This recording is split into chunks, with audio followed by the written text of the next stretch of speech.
सी language की series में आज हम पढ़ रहे हैं लेक्चर नंबर 12 को और टॉपिक होगा कांस्टेंट इन सी लैंग्वेज।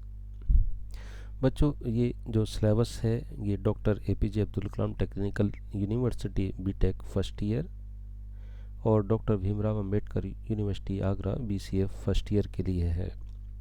जिन बच्चों को सी लैंग्वेज सीखनी है आप इस सीरीज़ से सीख सकते हैं। इस सीरीज़ को देखने के लिए आपको गूगल पर टाइप करना होगा @evaret20 और इस चैनल को सब्सक्राइब करके आप प्लेलिस्ट में जा सकते हैं जहाँ पर लिखा होगा सी लैंग्वेज विद मी और आप वहाँ से इसको देख सकते हैं। तो चलिए बिना देरी किए हुए स्टार्ट करते हैं अपना lecture. Lecture number 12 constant in C language. इससे प्रीवियस लेक्चर में हमने पढ़ा था variables in C language. C language में वेरिएबल्स क्या होते हैं, उनको कैसे लिखा जाता है और कैसे हम उनको प्रोग्राम में यूज़ करते हैं। तो बच्चों, आप जानते हैं वेरिएबल्स जो होते हैं वो होते हैं जो अपनी वैल्यू को वेरी करते हैं। मतलब अगर आप अपने प्रोग्राम को रन कर रहे हैं और किसी वेरिएबल की वैल्यू आपने डिफाइन कर रखी है तो हो सकता है ड्यूरिंग एग्जीक्यूशन आपने उस पर कोई एप्लीकेशंस लगा रखी है या कोई कैलकुलेशन लगा रखी है तो वो अपनी वैल्यू को वेरिएबल चेंज कर दे। फॉर एग्जांपल वेरिएबल की बात कर रहे हैं अभी। फॉर एग्जांपल जैसे अगर मैं वेरिएबल की बात करूं, आपने एक वेरिएबल डिफाइन किया इंटीजर a जिसकी वैल्यू आपने 10 रख दी और आपने एक एक्सप्रेशन लिख दी ऐसे कि a इंटू 12 कर दिया। तो इस a की वैल्यू कितनी लिखी थी आपने 10, लेकिन जब ये प्रोग्राम रन होगा तो इसकी वैल्यू क्या हो जाएगी 10 इंटू 12 यानी 120। तो वेरिएबल वो जो अपनी वैल्यू को रन टाइम पर चेंज भी कर सकता है, ठीक है, तो उसको हम वेरिएबल बोलते हैं। और हम सभी जानते हैं कि वेरिएबल जो होता है वो मेमोरी लोकेशन के नेम को कहा जाता है। सेम उसी तरीके से जो कांस्टेंट होता है, तो कांस्टेंट भी मेमोरी लोकेशन का नेम है, बट ये जो कांस्टेंट है ये अपनी वैल्यू को चेंज नहीं करता। मतलब अगर आप प्रोग्राम को रन करेंगे तो जो इसकी वैल्यू थी वही इसकी वैल्यू रहेगी, वो चेंज नहीं होगी। तो constant is the memory location name which holds only value through out the program execution. मतलब ये मेमोरी लोकेशन के नेम होते हैं और इसमें कोई ना कोई वैल्यू स्टोर रहती है और ये जो वैल्यू है ये कांस्टेंट रहेगी, ये चेंज नहीं होती। In C programming language a constant can be of any data type like integer, floating point, character, string, double etcetera. जो कांस्टेंट होता है वो इंटीजर भी बन सकता है, फ्लोट भी बन सकता है, कैरेक्टर भी बन सकता है, स्ट्रिंग को भी बना सकते हैं और अदर टाइप के भी कांस्टेंट हम बना सकते हैं। ठीक है, बिल्कुल सेम होता है वेरिएबल की तरीके से, बट ठीक है, वेरिएबल को डिफाइन करने का तरीका इससे प्रीवियस लेक्चर में बता चुका हूँ। अब कांस्टेंट को डिफाइन करने का मैं आपको यहाँ पर तरीका बताऊँगा। तो how to create a constant. Constant को क्रिएट करने का क्या तरीका है, तो उसका सिंटेक्स क्या है देखिए। सिंटेक्स में लिखा है कॉन्स्ट, CONST। कॉन्स्ट एक कीवर्ड है जिससे हम कांस्टेंट को डिफाइन करते हैं या डिक्लेयर करते हैं। इसके आगे लिखेंगे data type name, data type name and then data type name और यहाँ पर कांस्टेंट नेम, कांस्टेंट नेम और इसकी वैल्यू क्या आप इसकी यहाँ पर वैल्यू रखना चाहते हैं। फॉर एग्जांपल ये जैसे ये लिखा है यहाँ पर कांस्टेंट कीवर्ड है, डेटा टाइप है, वेरिएबल नेम की जगह आप यहाँ पर क्या लिखेंगे कांस्टेंट नेम एंड देन इसकी वैल्यू। फॉर एग्जांपल जैसे आपने लिखा कांस्टेंट इंटीजर a और a की वैल्यू आपने क्या कर दी 10, तो मैं ये कहूँगा मेमोरी में एक a नाम का ब्लॉक बना हुआ है, वो इंटीजर टाइप है और क्या है वो कांस्टेंट है जिसकी वैल्यू क्या है 10 और ये जो 10 वैल्यू है ये अब चेंज नहीं हो सकती। जैसे यहाँ पर आप एग्जांपल दिख रहे हैं कांस्टेंट फ्लोट पाई की वैल्यू कितनी कांस्टेंट बना दी 3.14, तो ये वैल्यू जो है वो चेंज नहीं हो सकती। क्यों नहीं चेंज होगी, क्योंकि हमने इसके आगे क्या वर्ड लगा दिया है कांस्टेंट। तो कांस्टेंट जो है वो एक प्री डिफाइंड कीवर्ड है जो वेरिएबल को कैसा बना देता है, कांस्टेंट टाइप का बना देता है। ओके, नाउ जब आप किसी कांस्टेंट को डिक्लेयर करते हैं या उसका नाम रखते हैं तो कुछ रूल्स होते हैं। जैसे वेरिएबल को रखने के लिए कुछ रूल थे, ऐसे ही सेम कांस्टेंट को रखने के लिए भी रूल हैं। तो ये रूल वही हैं जो वेरिएबल के थे। क्या रूल हैं कि किसी भी कांस्टेंट का नाम हम बना सकते हैं अल्फ़ाबेट से, डिजिट से और अंडरस्कोर साइन से, बट जो कांस्टेंट का नाम है वो स्टार्ट होगा अल्फ़ाबेट से या फिर अंडरस्कोर साइन से, वो डिजिट से स्टार्ट नहीं हो सकता। ठीक है। तीसरा रूल ये है कि कांस्टेंट के नेम में वाइट स्पेस नहीं होना चाहिए। वाइट स्पेस का मतलब इस तरीके से, जैसे किसी का वेरिएबल आपने बनाया, जैसे आपने राम कुमार नाम से एक वेरिएबल बनाया, तो राम और कुमार के बीच में अगर स्पेस है तो ये वैलिड कांस्टेंट नहीं माना जाएगा। ओके, इस तरीके से लिखना पड़ेगा हमें राम कुमार, तो ये वैलिड होगा। ठीक है, इस तरीके से हम नहीं लिख सकते। या जैसे कभी कभी बच्चे ऐसे लिख देते हैं कि हमने एक वेरिएबल बनाया या कांस्टेंट बनाया नम वन, ऐसे नम और वन के बीच में स्पेस रख दिया, तो ये वैलिड नहीं होगा। ओके, इस तरीके से। तीसरा, आप स्पेशल्स जो कीवर्ड्स हैं, जो प्रीडिफाइंड कीवर्ड्स हैं, वो भी वेरिएबल के नेम में या कांस्टेंट के नेम में यूज़ नहीं कर सकते। जैसे इफ़ का यूज़ नहीं किया जा सकता, एल्स का यूज़ नहीं किया जा सकता, इंटीजर का यूज़ नहीं किया जा सकता। जो 32 कीवर्ड्स हैं जो प्रीडिफाइंड हैं, आप उनको एज ए कांस्टेंट नेम में यूज़ नहीं कर सकते। Okay, now write a program in C language to calculate the area of a circle. अब देखिए, सर्किल का एरिया हमें निकालना है, तो फार्मूला क्या होता है? फार्मूला होता है पाई आर स्क्वायर। अब जो पाई की वैल्यू होती है वो कितनी होती है? 3.14, जो कि चेंज नहीं होती, यही रहती है। इनटू आर का मतलब रेडियस चाहिए, तो हमें इस प्रोग्राम में क्या चाहिए? आर की वैल्यू चाहिए, और इस पाई की वैल्यू को हम क्या बना देंगे? कांस्टेंट बना देंगे। तो देखते हैं इस प्रोग्राम को हमने किस तरीके से लिखा है। देखिए यहाँ पर hash include stdio.h, conio.h, void main सभी जानते हैं क्यों लिखा गया है। रेडियस के लिए देखिए एक वेरिएबल डिक्लेयर किया गया, क्या लिखा गया है? Integer r। दूसरा एक वेरिएबल लिखा गया है फ्लोट एरिया। एरिया नाम का एक हमने यहाँ पर वेरिएबल बनाया है जो कैसा है? फ्लोट टाइप का। तीसरा वेरिएबल बनाया है पाई। पाई नाम से एक वेरिएबल बनाया और इसकी वैल्यू कैसी बना दी हमने? 3.14 कांस्टेंट। क्यों? क्योंकि इसके आगे हमने कांस्टेंट कीवर्ड का यूज़ कर लिया है। तो कुछ मेमोरी में, सपोज दैट अगर आपके पास ये मेमोरी है, ड्राइंग देखो मेरी कितनी अच्छी है ना। तो मेमोरी में पहला एक ब्लॉक बनेगा आर नाम से, दूसरा एक ब्लॉक बनेगा एरिया नाम से, एक नेक्स्ट ब्लॉक बनेगा पाई नाम से। ये तीन जो है हमारे पास यहाँ पर वेरिएबल बने हैं। एक आर है जो इंटीजर टाइप का है, एक एरिया है जो फ्लोट टाइप का है, एक पाई है लेकिन ये कांस्टेंट है। ये कैसा है? ये कांस्टेंट है, ये अपनी वैल्यू को चेंज नहीं करेगा। अब देखिए इस कांस्टेंट की वैल्यू कितनी लिख दी गई प्रोग्राम में? 3.14। अब ये चेंज नहीं हो सकती। हमें यहाँ पर आर की वैल्यू नहीं पता, अभी एरिया की वैल्यू नहीं पता। हम इस वाली लाइन पर आएंगे तो यहाँ से हमसे क्या कहा जा रहा है? Please enter radius of the circle. Circle की रेडियस को आप एंटर करिए। आपने सपोज दैट एंटर कर दी 5, तो ये 5 वैल्यू यहाँ पर स्टोर हो गई। नाउ एरिया को आपने कैलकुलेट किया, तो एरिया का क्या फार्मूला है? Pi into R. ये फार्मूला हमने यहाँ पर एरिया को कैलकुलेट कराने के लिए लगा रखा है। तो इस एरिया में इस यहाँ पर क्या आएगा? तो सबसे पहले ये पूछेगा भाई पाई की वैल्यू बताओ। तो पाई जो है वैल्यू है वो मेमोरी में डिक्लेयर है, कितनी लिखी हुई है? 3.14। तो यहाँ से ये उठ के आ जाएगी 3.14। अब आर की वैल्यू पूछी जाएगी तो कितनी है? 5। ऐसी यहाँ पर 5, इन सब की मल्टीप्लाई होगी और जो भी आंसर आएगा वो सब कहाँ स्टोर हो जाएगा? इस एरिया में जा कर के स्टोर हो जाएगा। ओके, इस तरीके से। और इसी एरिया को हमने यहाँ पर फिर क्या करा लिया? प्रिंट। एरिया ऑफ सर्किल को प्रिंट करिए। तो देखिए please enter radius of circle, हमने 2 दिया, तो एरिया ऑफ सर्किल क्या कैलकुलेट हो के आ गया? 12.56000। ओके, चलिए देखते हैं इस प्रोग्राम को हम रन करके देखते हैं कैसे ये रन होगा और कैसे इसका आउटपुट आएगा।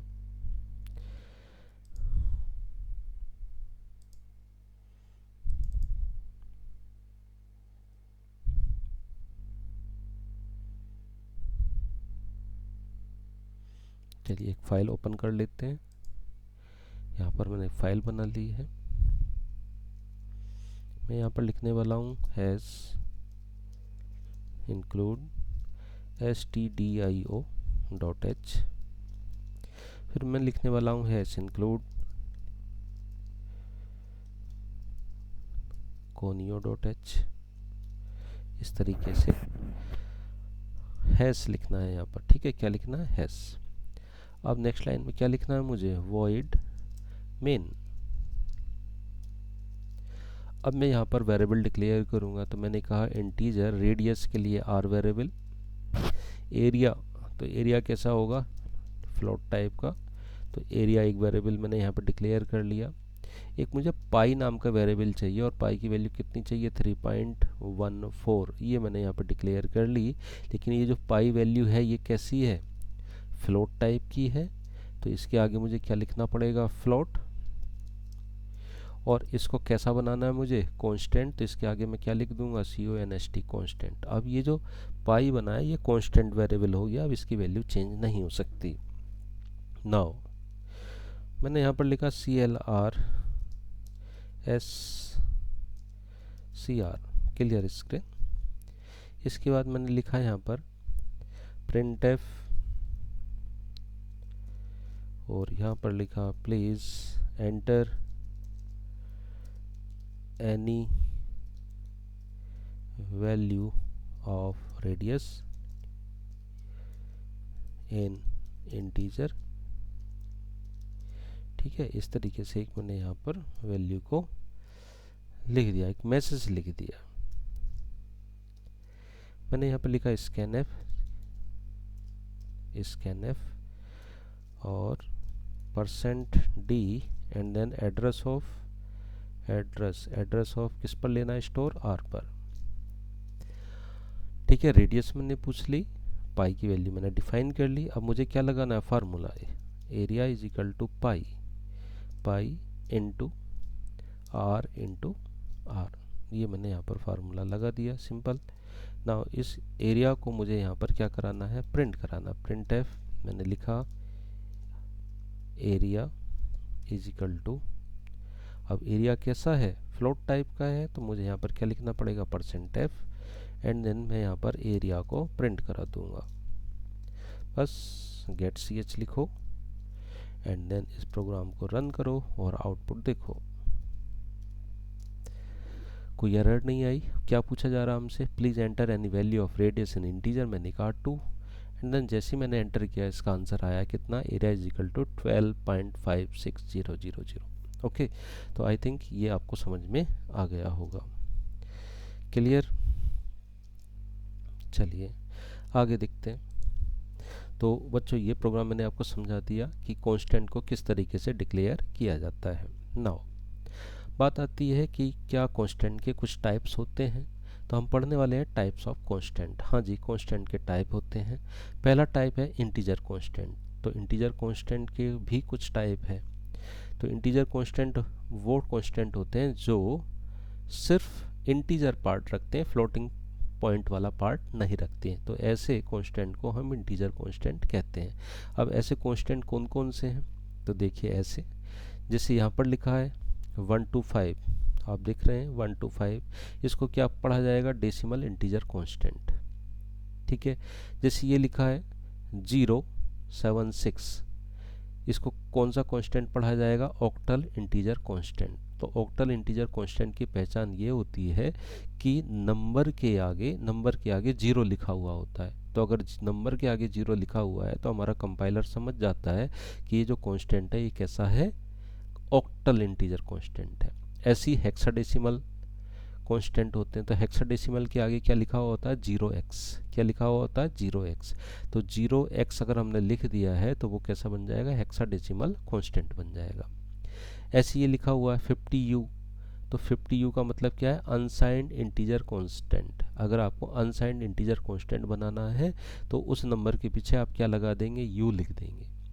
जैसे ये लिखा हुआ 30l, तो l का मतलब क्या है? Long integer. तो 30 तो वैल्यू हो गई, तो लॉन्ग इंटीजर कांस्टेंट। अगर लॉन्ग इंटीजर कांस्टेंट लिखना है आपको तो पीछे क्या लगा देंगे? l। ऐसे ये लिखा है 100ul, तो तो अनसाइंड लॉन्ग इंटीजर कांस्टेंट, तो अनसाइंड यू मीन्स अनसाइंड और लॉन्ग इंटीजर के लिए एल लगा रखा है, तो अनसाइंड लॉन्ग इंटीजर कांस्टेंट बनाना है तो इस तरीके से लिखेंगे, पीछे क्या लगा देंगे, यू एल। ओके, आइए देखते हैं एक प्रोग्राम।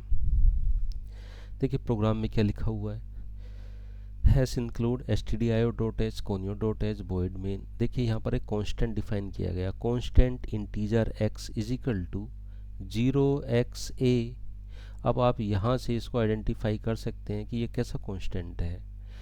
x की वैल्यू, x तो एक कांस्टेंट हो गया, ठीक है, एक मेमोरी है इस तरीके की, इस मेमोरी में एक कांस्टेंट है x नाम का, और इस x को वैल्यू मिली है कितनी, 0xa।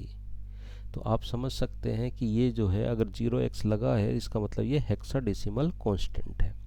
अब इस हेक्साडेसिमल कांस्टेंट को प्रिंट कैसे कराएं, तो वो देखिए, clear screen, printf constant value of x is equal to %d, और यहाँ पर क्या लिख दिया हमने, x।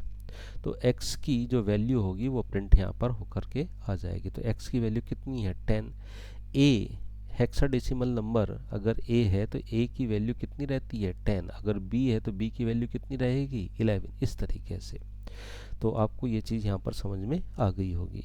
आइए देखते हैं इसी प्रोग्राम को बना करके और रन करके देखते हैं, ठीक है। चलिए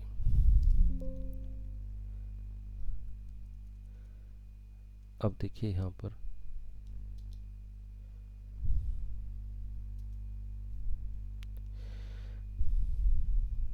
मैं इसको स्क्रीन को बड़ा कर लेता हूँ। यहाँ पर मैंने ये हटा दिए हैं, ठीक है। यहाँ पर मैंने जो वेरिएबल डिक्लेयर किया है वो किया है ऐसे, कांस्टेंट इंटीजर x, और x की वैल्यू देखिए मैं क्या देना जा रहा हूँ, 0x और क्या दे दी, कैपिटल A। ओके, और यहाँ से ये लाइन मुझे हटानी पड़ेंगी, इनकी कोई नीड मुझे अब नहीं है क्योंकि प्रोग्राम अब मेरा चेंज हो गया है। हम देख रहे हैं हेक्साडेसिमल कांस्टेंट को, तो मैं यहाँ पर एक मैसेज लिख रहा हूँ, मैसेज है, मैसेज आप कुछ भी लिख सकते हैं, हेक्साडेसिमल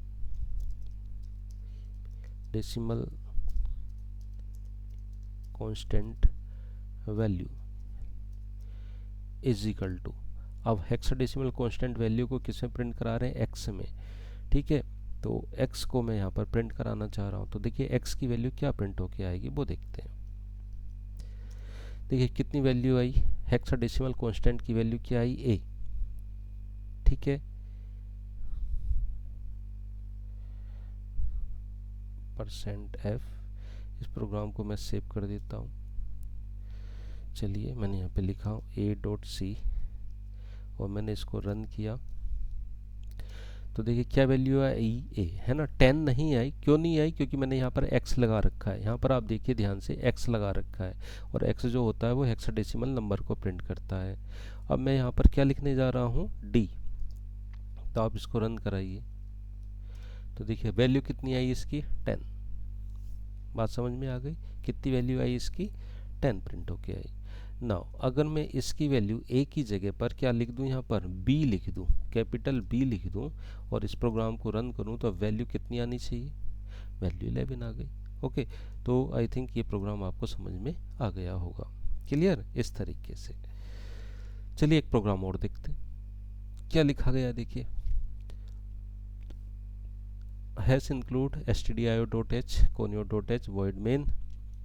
यहाँ पर इंटीजर कांस्टेंट लिखा गया, x की वैल्यू 0x, ठीक है, क्लियर स्क्रीन। और देखिए यहाँ पर लगाया गया x is equal to x multiplied by 2, एक यहाँ पर कैलकुलेशन लगा दिए, यानी यहाँ पर एक जो है हमने क्या लगा दिया, एक्सप्रेशन लगा दी, x is equal to x multiplied by 2, और x की वैल्यू है कितनी, a को हम मल्टीप्लाइड बाई 2 कर रहे हैं, तो x की वैल्यू कितनी होगी, ठीक है। इस तरीके से कांस्टेंट वैल्यू ऑफ x की कांस्टेंट वैल्यू को प्रिंट करिए, तो क्या प्रिंट होके आएगा, ठीक है। तो लिखा है, देखिए आउटपुट, जब इस प्रोग्राम को रन करेंगे तो एक एरर आएगी, क्या, can not modify a constant object.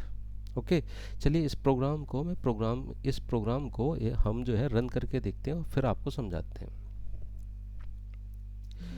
देखिए मैं यहाँ पर एक छोटा सा पहले एग्जांपल दे रहा हूँ, x की वैल्यू मैंने 10 लिखी, यहाँ पर मैंने x is equal to x plus 20 कर दिया, ठीक है, और मैं यहाँ पर सिंपल x की वैल्यू को प्रिंट कराना चाह रहा हूँ। आप मुझे सोच करके ज़रा आउटपुट बताइए क्या आएगा। x की वैल्यू है 10 जी, कांस्टेंट इंटीजर x की वैल्यू 10 है, क्लियर स्क्रीन है। फिर x की वैल्यू को हमने कैसे कर दिया, x प्लस 20 कर दिया, तो 10 प्लस 20 30 आना चाहिए। चलो देखते हैं आउटपुट में क्या 30 आता है। जब हमने इस प्रोग्राम को रन किया तो इसने एक एरर बताया। क्या एरर बताई, can not modify a constant object. बात समझ में आ गई। क्या कह रहा है ये, कांस्टेंट ऑब्जेक्ट को आप मॉडिफाइड नहीं कर सकते। और यही चीज़ मैं आपको समझाने की कोशिश कर रहा हूँ कि जो कांस्टेंट होते हैं वो अपनी वैल्यू को चेंज नहीं करते। अगर ये वेरिएबल होता तो ये अपनी वैल्यू को चेंज कर देता। और वेरिएबल की क्या पहचान होती है कि उनके आगे कांस्टेंट कीवर्ड लगा हुआ नहीं होता। अब इस प्रोग्राम को आप रन करके देखोगे, यहाँ से मैंने कांस्टेंट हटा दिया है, तो अब ये अपनी वैल्यू को चेंज कर देगा। देखो x की वैल्यू कितनी आ गई, 30। तो उम्मीद करते हैं ये चीज़ आपको समझ में आ गई होगी। Clear now. तो अभी तक हमने आपको बताया इंटीजर कांस्टेंट कैसे होते हैं। इंटीजर कांस्टेंट में आपने पढ़ा डेसिमल नंबर, डेसिमल के बाद आपने पढ़ा कौन सा, ऑक्टल नंबर, फिर आपने पढ़ा हेक्साडेसिमल नंबर, अनसाइंड नंबर पढ़ा, और लॉन्ग इंटीजर पढ़ा। ठीक है, ये अनसाइंड इंटीजर, लॉन्ग इंटीजर और अनसाइंड लॉन्ग इंटीजर आपने पढ़ लिया। ये मैं आपको यहाँ पर समझा चुका हूँ। आइए आगे बात करते हैं फ्लोटिंग पॉइंट कांस्टेंट या रियल कांस्टेंट।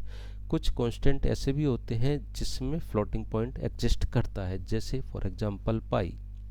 जैसे पाई है, जैसे क्या है भाई, सॉरी, जैसे पाई। पाई की वैल्यू आप कैसे लिखते हो, 3.14। तो ये जो है ये कैसा नंबर, ये इंटीजर नंबर तो नहीं है, ये कैसा है, फ्लोटिंग पॉइंट नंबर है। तो क्या फ्लोटिंग पॉइंट नंबर को हम कांस्टेंट बना सकते हैं? जी हाँ, बिल्कुल बना सकते हैं। अभी मैंने आपको प्रोग्राम में लिख कर बताया, कांस्टेंट फ्लोट पाई ऐसे लिखा जा सकता है। ठीक है, इस तरीके के जो नंबर होते हैं उनको हम फ्लोटिंग पॉइंट नंबर कहते हैं। A real constant can also be written as mantissa e और एक्सपोनेंट। तो क्या फ्लोटिंग पॉइंट नंबर को हम एक्सपोनेंट फॉर्म में भी लिख सकते हैं? जी हाँ, लिखा जा सकता है। तो कैसे लिखेंगे, आइए उसको हम देखते हैं। एक यहाँ पर वेरिएबल डिफाइन किया गया फ्लोट x नाम से, और x की वैल्यू इतनी लिख दी गई है, 1 2 3 4 5 इस तरह लिख दिया गया। फिर मैंने कहा कि इसको प्रिंट करिए, तो x की वैल्यू प्रिंट हो जाएगी। फिर मैंने कहा कि इसको एक्सपोनेंट में लिखिए, तो एक्सपोनेंट को लिखने के लिए यहाँ पर फॉर्मेट स्पेसिफायर क्या लगाया गया, %e। तो जो e है ये इसको कन्वर्ट कर देगा किस में, एक्सपोनेंट में, और इसका आउटपुट किस तरीके से आएगा। पहले आप x की वैल्यू को प्रिंट कर रहे हैं तो ये प्रिंट होगा, और फिर आप x की वैल्यू को प्रिंट कर रहे हैं तो ये देखो e की पावर में प्रिंट हो गया इस तरीके से। ठीक है, आइए आपको प्रोग्राम में भी ये चीज़ करके दिखाते हैं।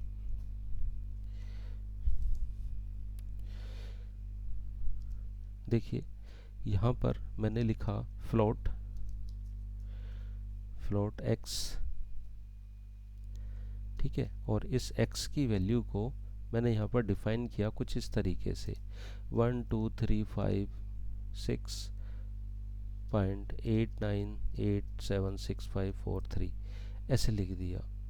ठीक है, और फिर मैंने कहा कि इसको प्रिंट करिए, इसको क्या करिए, प्रिंट करिए। तो कैसा नंबर है ये, फ्लोट नंबर है, तो डी की जगह एफ लगाना पड़ेगा। मैंने इसको किया रन, और रन करने के बाद आप इसका आउटपुट देख सकते हैं, जो लिखा था वही आया।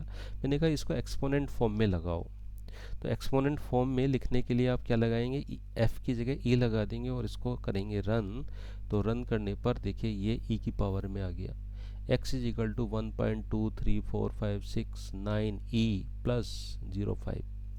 तो एक्सपोनेंट फॉर्म में लाने के लिए आपको क्या लिखना होता है, %t। ओके, ये चीज़ समझ में आ गई। तो ये तो एक सिंपल सा एग्जांपल था, लेकिन हम क्या इसमें कांस्टेंट कीवर्ड का यूज कर सकते हैं? जी हाँ, बिल्कुल। यहाँ पर फ्लोट के आगे क्या लगा दो, कांस्टेंट फ्लोट x, तो ये कांस्टेंट में कन्वर्ट हो जाएगा। ओके, उम्मीद करते हैं ये चीज़ आपको समझ में आ गई होगी। जो नेक्स्ट प्रोग्राम है वो यही है, कांस्टेंट फ्लोट x की वैल्यू मैंने ऐसे लिख दिया, और फिर इसकी वैल्यू को मैंने यहाँ पर प्रिंट करवा लिया। नाउ नेक्स्ट जो आता है, नेक्स्ट टाइप जो आता है कांस्टेंट का, वो आता है character constant.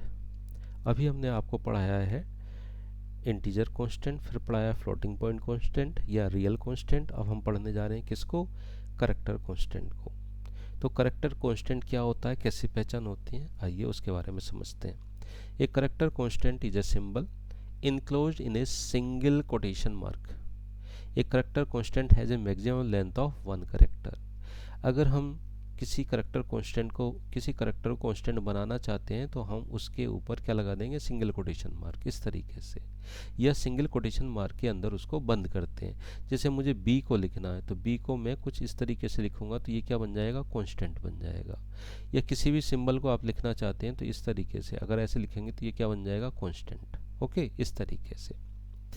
In C programming language there are some predefined character constant जिनको हम क्या बोलते हैं, एस्केप सीक्वेंस बोलते हैं। जैसे हम अपने प्रोग्राम में क्या लिखते हो, /n /t लिख देते हो, तो इनको हम क्या बोलते हैं, एस्केप सीक्वेंस बोलते हैं। Every escape sequence has its own special functionality and every escape sequence is predefined with has slash symbols.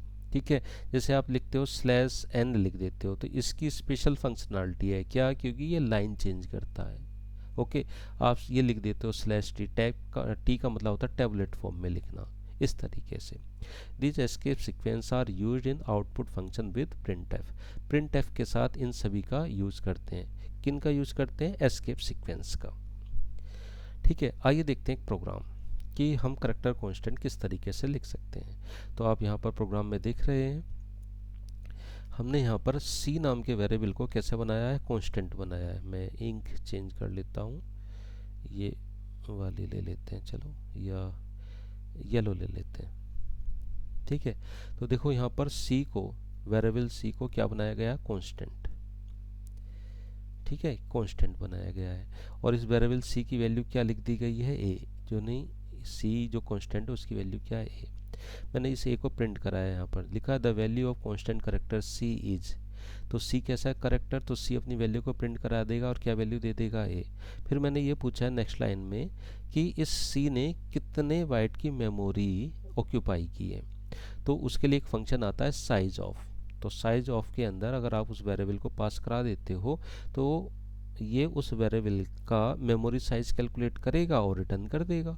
जो भी वैल्यू आएगी वो आपको प्रिंट करके दिखा देगा। तो आप यहाँ पर आउटपुट में देख रहे हैं the value of constant character c is a, क्योंकि a वैल्यू स्टोर थी और a ने कितने बाइट की मेमोरी ली, 1 बाइट की मेमोरी ली। उम्मीद करता हूँ ये चीज़ आपको दोनों समझ में आ गई होंगी।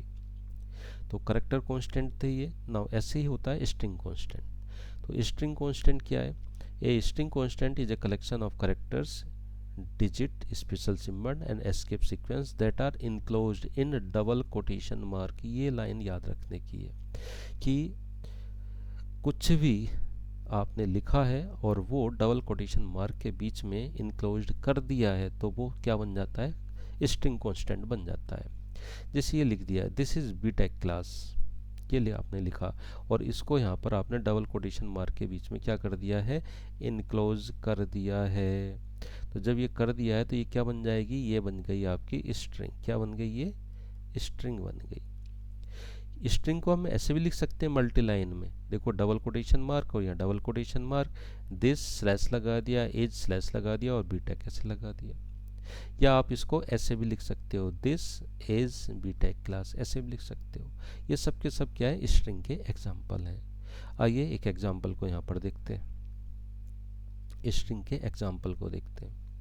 तो देखिए यहाँ पर करेक्टर C, स्ट्रिंग क्या होती है, कॉम्बिनेशन ऑफ करेक्टर ही होती है। तो इसका टाइप मुझे क्या लगाना पड़ा, यहाँ पर करेक्टर लगाना पड़ा। और ये जो करेक्टर C है इसने कितने करेक्टर को होल्ड करके रखा, 30 करेक्टर, यानी 30 करेक्टर के कॉम्बिनेशन को हमने क्या बना दिया, एक स्ट्रिंग बना दिया। और इस C की वैल्यू को क्या रखा है यहाँ पर, दिस इज माई कॉलेज, ये हमने यहाँ पर वैल्यू रख दी है। तो जो भी ये लिखा है ये डबल कोटेशन मार्क के बीच में लिखा है। अगर हमने ऐसे लिखा है तो ये क्या बन जाएगी, एक स्ट्रिंग बन जाएगी। जब हम इस स्ट्रिंग को प्रिंट कराएंगे तो हम फॉर्मेट स्पेसिफायर लेते हैं, कौन सा, %s, जो कि मैंने यहाँ पर यूज़ किया है। तो जब आप इसको रन करेंगे तो ये C की वैल्यू क्या दे देगा, दिस इज़ माई कॉलेज। और मैं इस C की वैल्यू को कैलकुलेट कराना चाहता हूँ कि इसने मेमोरी कितनी ऑक्यूपाई करी है, तो ये उसको रिटर्न करके दे देगा, जो कि आप यहाँ आउटपुट में देख रहे हैं। पहले लाइन का आउटपुट आएगा दिस इज़ माई कॉलेज, और दूसरी का आएगा 30 वाइट। ओके, तो चलिए देखते हैं ये प्रोग्राम रन करके। देखिए मैं यहाँ पर लिख रहा हूँ